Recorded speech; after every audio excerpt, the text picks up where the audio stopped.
The perfect shield or parry mechanic is really interesting and will most likely be one of the last things players start mastering throughout the meta. But how does it work exactly in detail? Well, to start off with, let me explain how a normal shield works. In general, a lot of attacks have been buffed to beat shield way easier, by adding more shield stun to them, while most moves are also faster through having less landing lag. First of all, you should know that you can now cancel the shield drop animation into a jump at any time.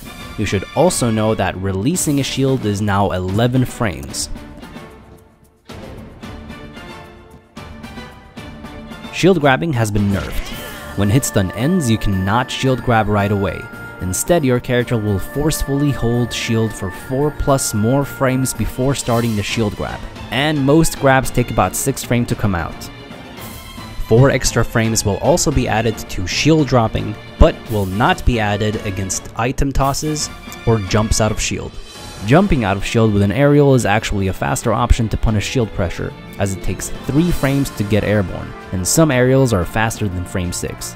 When you perfect shield or parry an attack, your shield won't take any damage. If you are already holding your shield, you can parry an attack by releasing the shield button as soon as the attack is about to hit. In fact, you have exactly 5 frames to parry as soon as you drop the shield.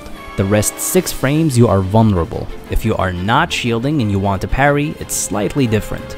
Shielding takes 3 frames if you just tap the shield button, so you basically are in a shield lock for 3 frames.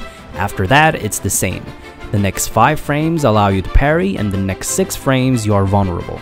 So parrying cannot be done before frame 4 if you are not shielding.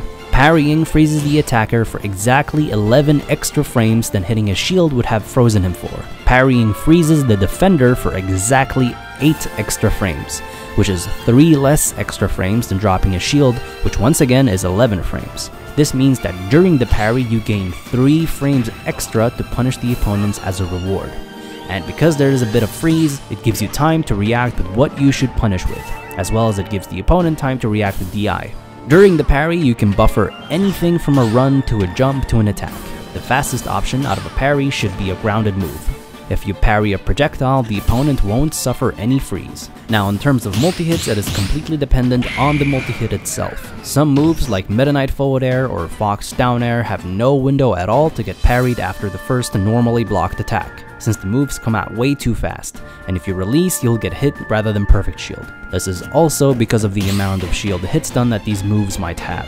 Other moves, such as Cloud's jab or Mario's down air, is something you can release with good timing to perfect shield the last hit and punish it. One more thing is that once you have parried an attack, there will be no shield stun, so you can basically parry whenever you want again after, which allows you to parry multi-hits if you parry the first hit, of course. Credit goes to Chiros for finding all of this out. To get a notification on a future video that is going to be about all of the multi-hit moves that can be perfect shielded, then please hit the notification bell to be notified when it's up.